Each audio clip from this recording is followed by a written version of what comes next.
welcome to the CEC Gurukul live lecture series on Introduction to Indian Philosophy.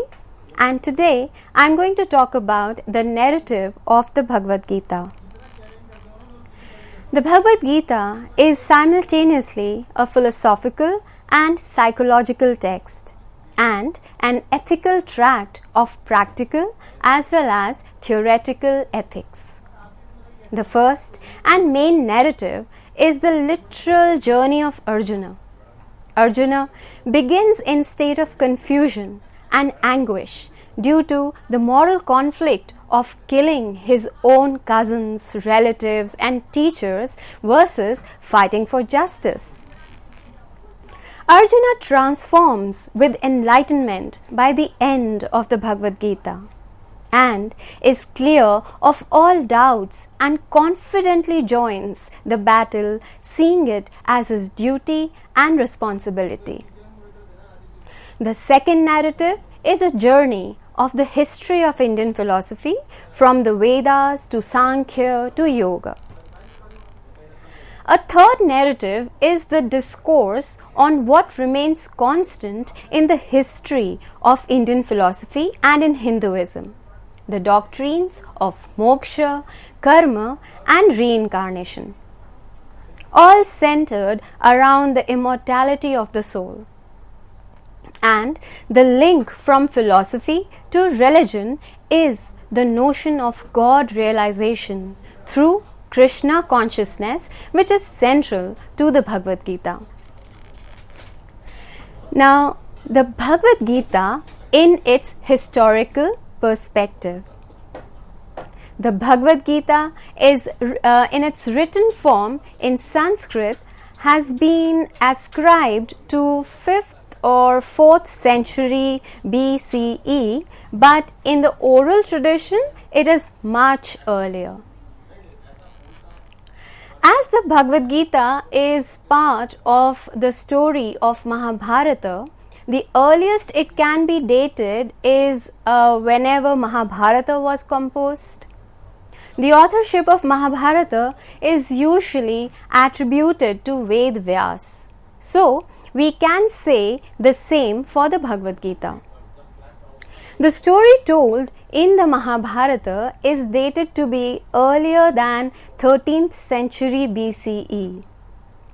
Hence, it is likely that versions of the Mahabharata in terms of oral stories could date as far back as 13th century BCE.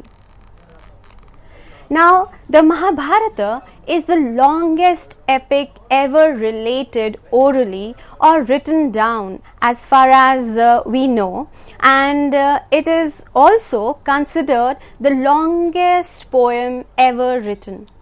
Amartya Sen states that it is about 7 times as long as the Iliad and the Odyssey put together. The Mahabharata consists of 1,01,253 verses, and the Iliad consists of 7,600 verses and the Odyssey consists of 6,000 verses. Now, the narrative of the Bhagavad-Gita clearly indicates it is very much in the context of the epic, and this context cannot be ignored, even for the ethical theory found in the Bhagavad-Gita. I thereby turn first to the narrative of the Mahabharata and then follow it up with a narrative of the sequence of the verses in the Bhagavad-Gita. Now, let us start with the brief narrative of the Mahabharata. And the Mahabharata, the great epic of India, is the story of the triumph of righteousness over evil. It is a story weaved around 2 families of the royal Kuru dynasty, Kauravas and Pandavas. Now, Kauravas were the 100 sons of Dhritarashtra, who was blind by birth, and the elder brother of Pandu, the father of the 5 Pandavas. seed of the great battle was sown when Pandu, the younger brother, was made the king of Hastinapur, as Dhritarashtra was pronounced physically unfit to carry on the duties of the king. Now, this decision agitated Dhritarashtra's entire sense of being. He took it as an enormous disgrace. This unfulfilled desire led to his yearning for the throne even more. His eldest son, Duryodhana, though strong and courageous, was wicked and immoral. Pandu's sons, on the other hand, were extreme opposites of the Kauravas: wise, honest, kind, and moralistic. Since their childhood, they were ill-treated and looked down upon by the Kauravas. Pandu died when his children were very young, and therefore Dhritarashtra took over as the king. His heart was still not at peace because he was haunted by the thought that the throne was not his. He was only a caretaker, and that perhaps it will eventually go to Pandu's eldest son Yudhishthira, who in fact was elder to Duryodhana. Arjuna, the third son of Pandu, excelled all others in the field of archery, and was therefore able to win the hand of Draupadi, the most sought-after princess of Panchala, in marriage. This union frightened the Kauravas even more, as it made the Pandavas stronger than before. However, Dhritarashtra, to temporarily solve the enlarged problem, divided the kingdom in two parts, one each for the Kauravas and Pandavas. The Kauravas then plotted against the Pandavas and invited them to a game of dice. The rule was set that whoever would lose would go into 12 years of exile. And events took exactly the turn as planned. The Pandavas lost to treachery. Humiliation reached its culmination when Draupadi, the common wife of the Pandavas, was brought to the courtroom and was publicly mistreated. The Pandavas then took the vow to avenge this humiliation and left the kingdom to complete the period of their exile for 12 years. And when the Pandavas returned to Hastinapur to ask for their share in the kingdom, they were refused and were advised to stay where they had already taken shelter. There was no alternative left now but to start the preparations for the big battle. As this epic is about the victory of the right, that is dharma, over the wrong, which is adharma, Shri Krishna appears as the friend, philosopher and guide of the Pandavas to take the story to its finality. The scene for the big battle being set in the brief narrative of the Mahabharata, we can now proceed to the narrative of the Bhagavad-Gita. We begin with the first or the literal narrative of the Bhagavad-Gita. Now, the chapter 1 of the Bhagavad-Gita begins with a dialogue between Dhritarashtra and Sanjay. Now, Sanjay was the advisor and the chariot driver of Dhritarashtra. He was also a scholar of the scriptures and a practitioner of dharma. Hence, he was an ethical and impartial person. He was granted by sage Vedavyasa the ability to see distant events right in front of him, and this ability we call Divya Drishti. Dhritarashtra asks Sanjay to relate the battle scene to him. The background of Sanjay is important because even though he was on the side of the Kauravas as the narrator in the Bhagavad-Gita, he presents an objective, impartial and complete account of the discourse between Krishna and Arjuna. Sanjay relates to Dhritarashtra that Duryodhana, while addressing Drona, who was the teacher of both the Kauravas and the Pandavas, looks across the battlefield at the mighty army of the Pandavas and admires them. The commander of the Pandava army is Dhrishtadyumna, the son of Drupad and the brother of Draupadi, and also a disciple of Drona. At this point, Krishna and Arjuna in a chariot are also seen by Duryodhana on the other side of the field. Duryodhana mentions them along with other kings and brave warriors on the side of the Pandavas, along with the sons of Pandavas and Bhima. Though the other Pandava brothers are not mentioned by Duryodhana, they are very much there. Yudhishthira, the king and the eldest, Nakula and Sahadeva. Duryodhana then announces the brave warriors on his side of the battlefield, including Bhishma and Karna and many others. Two mighty armies with brave warriors on both sides are ready for the battle. Bhishma, the senior most of the Kuru clan, now blows his conch fiercely, instilling confidence in Duryodhana and the army of the Kauravas. The other Kauravas join in with their conches, and the sound is terrific.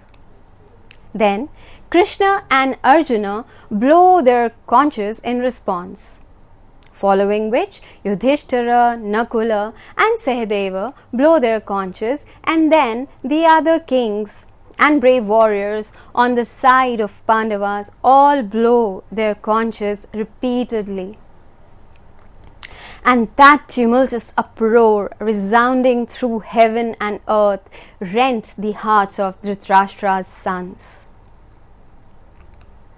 Then Arjuna picks up his bow as the initial clashing of the weapons begins.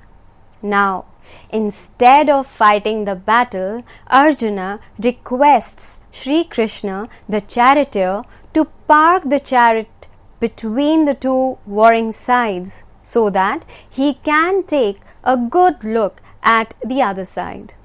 And when Shri Krishna does so, Arjuna, seeing his cousins, uncles, other relatives, teachers and friends, expresses his misgivings.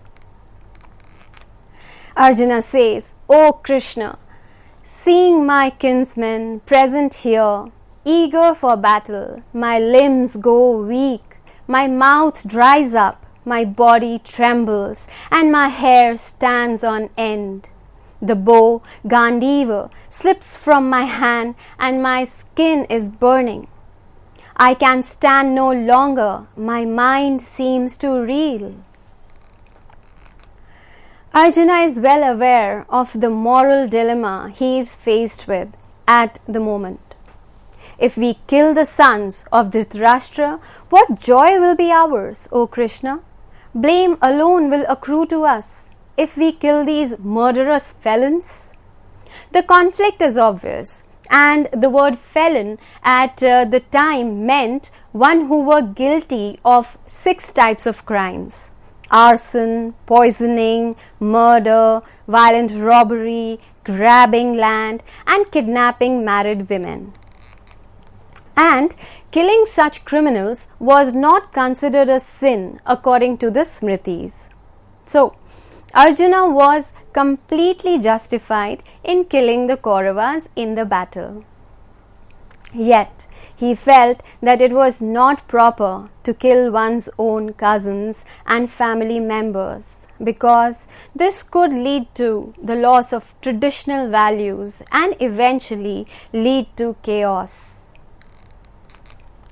So, Arjuna concludes, if the well-armed sons of Dhritarashtra were to slay me in battle, unresisting and unarmed, that would be better for me.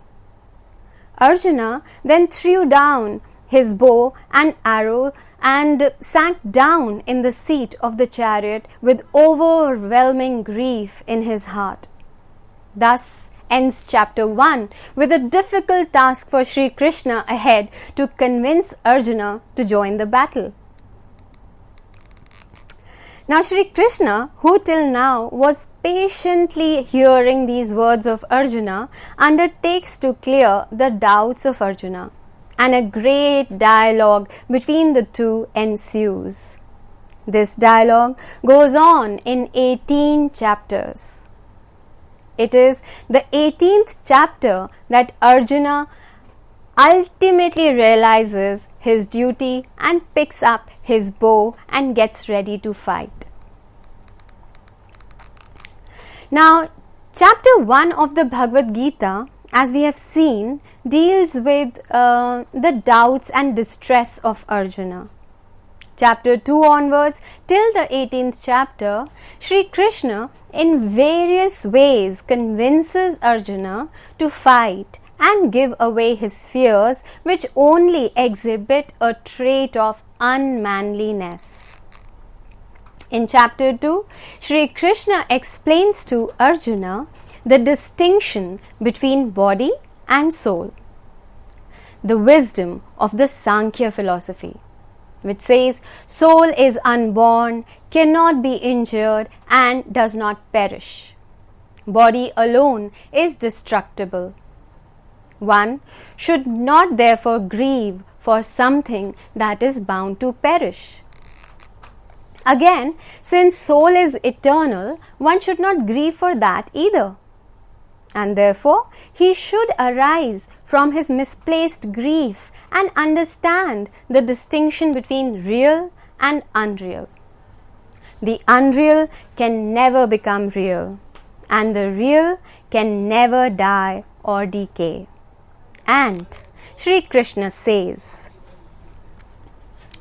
Nainam chindanti shastrani, nainam dahati pavakah, na chainam kledyanti apo, na shoshyati maruta, which means weapons do not cut the soul, fire does not burn it, waters do not wet it, and wind does not dry it. He should therefore cast away these doubts and perform his duties, which is his swadharma as a Kshatriya. If he, while performing his duty, is slain, he will go to heaven, and if he turns out victorious, he will enjoy the riches on earth. Shri Krishna also teaches Arjuna Karma Yoga at this point and says, Karmanya vadhikaraste ma phaleshu kadachana ma karma phala heturbhu ma te sango stva karmani. One has control only over the action which one is supposed to perform, not on the consequences of the action. One should therefore focus only on the action and not focus on the fruits of the consequences of the action. At the same time, one should not be attached to inaction. Now, it is important to realize here that Shri Krishna is not saying that the consequences of one's actions are not important and that they should not be taken into consideration. But what he is clearly saying is that an action should not be performed for the sake of the fruits of the consequences. Do not allow rewards to be the motive of your action. The Bhagavad-Gita is a very complete, concise and precise text. Each verse is like a mathematical theorem. One should be very careful to read it literally. Even translations sometimes build in interpretations. Misinterpretations often result into arbitrary conclusions reached by those who claim to be Hindu. This is a prime example. Shri Krishna does not say that the consequences of an action are insignificant. In fact, the consequences of Arjuna joining the righteous battle may very well be victory, which is extremely important, as defeat would mean the rule of the cruel Kauravas and an unjust society for decades. But in fighting the battle, Arjuna should not be motivated by the reward of this happy consequence of victory, but by the rightness of the action itself. Even more simply put, to say that one should not be motivated by the reward of the action does not mean that one should not be motivated by the consequence of the action. And I hope this is clear. The next verse is equally important, as it too signifies detachment from the fruits of action. And it says, Yogastha kuru karmani sangam tyaktva dhananjay siddhi asiddhiyo samo bhutva samatvam yoga uchyate. Abandon attachments to kingdom, relatives, etc. and establish yourself in yoga. That is, perform your action or your duty with equanimity with regard to success and failures. Now, equanimity means having an even mind in view of both success and failure, pain and pleasure, and that is yoga. Shri Krishna says that a yogi is one who renounces attachment to action and treats success and failure in the same manner by maintaining equanimity of mind.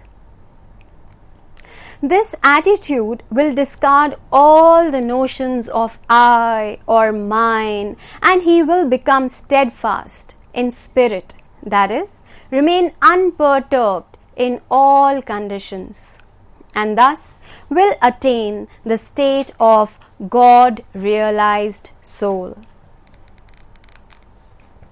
Now, in chapter 3, Arjuna is still not convinced and asks Krishna, if knowledge is superior to action, then why does Krishna urge Arjuna to perform such a calamitous action? On this, Shri Krishna extols the yoga of action and says that it is impossible to live without performing actions, and at the same time, it is only through performing actions that a man attains perfection. Even a Jnana Yogi must perform action in order to maintain his body. But the important thing is to always perform duties without attachment. Your duties are like performing sacrifices. A person who does not perform this sacrifice lives a life of self-gratification, of just fulfilling his desires. Shri Krishna, bringing in the Sankhya notion of Prakriti, explains that the wise man has a deep insight into the nature of the three gunas, Sattva, Rajas and Tamas, and is therefore aware of their influence and does not get deluded by their effects. He remains at the level of Sattva and does not disturb the wheel of creation, where everyone has a role or duty to perform. No one can be dispensed with. If anyone ceases to cooperate, it is the wise who takes along others deluded by Rajas and Tamas in a spirit of duty and selfless service to keep the wheel of creation rolling. These wise men, dedicating all actions to him, get in turn freed from the bondage of all actions. As long as one is in the clutches of desire, one will remain attached to actions. Therefore, the bigger enemy is desire. In chapter 4, Shri Krishna explains to Arjuna that these teachings have been imparted by him to sages in the past, at the beginning of the creation also. And he says, Yada yada hi dharmasya glanir bhavati bharata abhyutthanam adharmasya tadatmanam srijamyaham. Whenever righteousness is on the decline, he takes birth for its protection. Those who take refuge in me and are completely rid of passions, fears, and anger become one with me. Shri Krishna says, whoever approaches him, he approaches them, for his path is open to all. He divided society into 4 orders: Brahmins, Kshatriyas, Vaishyas, and Shudras, in accordance with the predominance of a particular guna, the sattva, rajas, or tamas. And the duties corresponding to these gunas were apportioned to them. One must know the difference between action and inaction at this stage. A true yogi sees inaction in action and action in inaction. Though fully involved in actions, he is freed from the desires for action. He performs actions remaining oblivious to the fruits as well as the thoughts of the world. He transcends all pairs of opposites.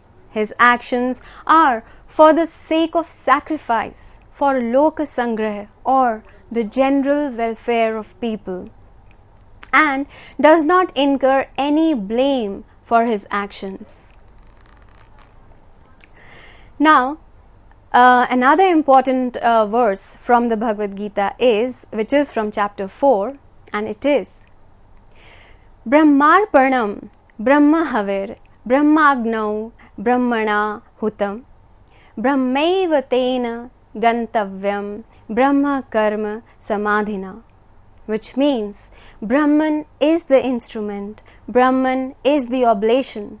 By Brahman is the oblation offered into the fire of Brahman. Brahman alone is to be reached by one who meditates on Brahman in one's works. However, the soul that lacks discrimination and is ever in doubt will never attain this world or the world beyond, and will never find happiness. Shri Krishna therefore exhorts Arjuna to become a karma yogi and rise up to fight. In chapter 5, Arjuna asks which of the 2 yogas is superior, Jnana Yoga or Karma Yoga. In answer to this question, Shri Krishna says that although the 2 lead to the same destination, the path of action is superior because it is easier. Without Karma Yoga, Sankhya Yoga or Jnana Yoga cannot be accomplished. A Karma Yogi offers the fruit of his actions to God and thereby attains God realization. He is untouched by worldly things. To him, all are equal, whether it is a Brahmin, a cow, a dog, or an outcast. He never partakes in sensual pleasures, for he knows that they are temporary and therefore a source of suffering. Shri Krishna says at the end of the chapter, he says, Bhoktaram Yagya Tapasam Sarva Loka Maheshwaram Suhridam Sarva Bhutanam Gyatva Mam Shantim Richati. That is, the one who knows him as the enjoyer of all sacrifices and austerities, the supreme Lord of the worlds, the friend of all beings, attains peace. In chapter 6, Shri Krishna glorifies the characteristics of the renunciator or yogi and calls him the God-realized soul. And he says, Jnana Vijnana Triptatma Kutasto Jitendriya Yukta iti uchyate yogi Sama Loshtashma Kanchana. Meaning, the yogi who is content with the knowledge of the self and also of knowledge of the difference between the self and the physical body, who is established in the self, whose senses are subdued, and to whom earth, stone, and gold seem all alike, is said to be well adjusted. Arjuna, after hearing the characteristics of a true yogi, is still in doubt because he thinks that mind, which is unsteady and powerful, is very difficult to control, and therefore the state of a yogi is impossible to achieve. Shri Krishna, however, explains to him that with practice, mind can be checked and suppressed. Arjuna was still confused about the fate of those who are firm in their faith, but somehow get swayed by their passions. Shri Krishna says that people carry their karmas to their next life. A believer is suitably rewarded by getting birth in a family where he does not have to restart, but only resume his duties of the previous life. And he further gets the chance of enhancing his spiritual state. In chapter 7, Shri Krishna explains to Arjuna the nature of the Supreme Being, by knowing which nothing else would remain to be known. And Shri Krishna unfolds his real nature to Arjuna. He tells him that earth, water, fire, air, ether, mind, intellect, and ego constitute his lower self. The higher self is the Jivatma, through which the lower self, comprising the inanimate world, sustains. And he says, Etad yonini bhutani sarva nitya upadharaya aham kritsnasya jagatah prabhavah pralayasthata. That is, know that all beings originate from these two.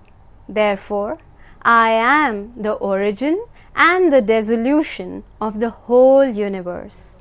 The men, deluded by the three gunas of Prakriti, fail to recognize me. In chapter 8, Shri Krishna tells Arjuna about his own supreme abode, after attaining which one does not come back into this world of births and deaths. And that supreme abode can be attained only by focusing on one's duties and by ceaselessly contemplating on him. So, Shri Krishna prescribes to Arjuna to be steadfast in his Karma Yoga so that there is no return to this mortal world. In chapter 9, Shri Krishna unfolds the mystery of the Nirguna Brahman, that is, his divine nature, and asks Arjuna to surrender himself to him, for he will absolve him from the consequences of fighting the battle and killing the people on the side of adharma. Shri Krishna says, Shubha Shubha Phalair Evam Mokshasya Karma Bandhanai Sannyasa Yoga Yuktatma Vimukto Mam Upaishyasi. Thus imbued with a mind steadfast in the yoga of renunciation, you will free yourself from the bonds of karma, productive of auspicious as well as inauspicious results. Thus liberated, you will come to me. In chapter 10, Shri Krishna continues to describe to Arjuna, and he says, Yo mam ajam anadim cha veti loka maheshwaram asamudha sa mrityeshu sarva papai pramuchyate. One who knows me as unborn and without a beginning, the great Lord of the worlds, is undeluded among mortals and is liberated from all negative acts. Now, then Shri Krishna explains to Arjuna his universal form, and it will be best if you read those verses from chapter 10 on your own. In chapter 11, Arjuna requests Shri Krishna to make him see his divine universal form. Shri Krishna then grants Arjuna divine eyes to enable him to experience the supreme divine form of Shri Krishna. After witnessing this splendid sight, Arjuna feels both joyful and terrified. Shri Krishna then tells Arjuna that those on the side of evil, as it is, will be slain by him. But as Arjuna is a true fighter, he should arise and become an instrument in conquering them and enjoy the glories of success, and by doing this duty, he will not accrue any sin. In chapter 12, Arjuna asks Shri Krishna who are the best type of worshippers. Shri Krishna explains to Arjuna that the characteristics of the devotees who are dear to him, and he says that those worshippers are most dear to him who have supreme faith in him and are ever united with him through meditation. Those worshippers are speedily delivered from this cycle of birth and death. In chapter 13, Shri Krishna explains the truth of Chaitra, the field, which is the body, and Kshetragya, or the knower of the field, which is the soul. Everything in the world, animate or inanimate, is the result of the union of these two. The 5 elements, that is earth, water, fire, air and ether, then the ego, the intellect and the unmanifest prakriti, the 5 sense organs and the 5 motor organs, the mind and the 5 objects of the senses are all the evolutes of Chaitra. And along with these, desire, aversion, pleasure and pain are its modifications, which arise when the self comes in contact with the Kshetra, which is the body. Now Shri Krishna enumerates certain virtues which must be cultivated in order to secure the knowledge of the self. Cultivation of these virtues are necessary, for otherwise a person may get deluded by the evolutes of the Kshetra. And which is why Shri Krishna tells Arjuna that knowing the two, that is Kshetra and Kshetragya, while performing one's duty, one reaches the Supreme Spirit and is not born again. In chapter 14, Shri Krishna imparts to Arjuna the supreme wisdom, the possessor of which attains liberation. It is basically the Sankhya teachings of the 3 gunas, Sattva, Rajas and Tamas. One who knows that the doings are just the turbulences of the 3 gunas and remains as a witness of these, keeping his faith and identity with the Supreme, becomes qualified for attaining Brahman. In chapter 15, Shri Krishna illustrates how one can reach the supreme state of immortality and how he is present in all and is the source of all that there is. One who grasps this knowledge becomes wise and the purpose of his life gets accomplished. In chapter 16, Shri Krishna enumerates the characteristics of those who are godlike and the ones who are demonic. He tells Arjuna that those with demonic nature are born again and again in the demonic wombs and keep sinking further down in the horrifying hell. These are habitually in the grip of the three foes of mankind: anger, desire, and greed. Shri Krishna lauds the scriptures as they guide men in determining what is right and what is wrong. Men must therefore follow the scriptures. In chapter 17, Shri Krishna continues with the characteristic traits of men with divine and demonic dispositions, bringing in the preponderance of the three gunas as the determinant of such personalities. Chapter 18 is the most potent chapter to dig out the philosophy of action in the Bhagavad-Gita. Answering Arjuna's query about the truth of sannyas, that is renunciation, and tyag, which means relinquishment, Shri Krishna distinguishes three types of tyag: sattvic, rajasic, and tamasic. It is only the sattvic type of relinquishment that is about doing one's prescribed duty simply for the sake of duty without any streak of attachment to the fruits is commendable. Then he goes to distinguish among the three kinds of knowledge, action, and the agent, the three kinds of intellect and steadiness or fairness, and the three kinds of joy. No one can escape the three gunas. Shri Krishna also tells Arjuna the duties of the different castes which are assigned, keeping in view the inborn qualities of the person. One should not abandon one's natural duties.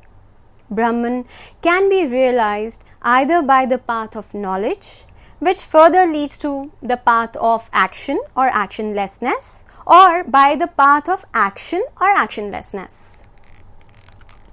Also, if out of egotism a person begins to think that he is the doer or he will not do, then he is utterly mistaken.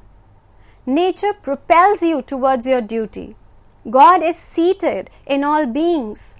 Shri Krishna advises Arjuna to take refuge in him by performing his assigned duty, and he will absolve him of all sins.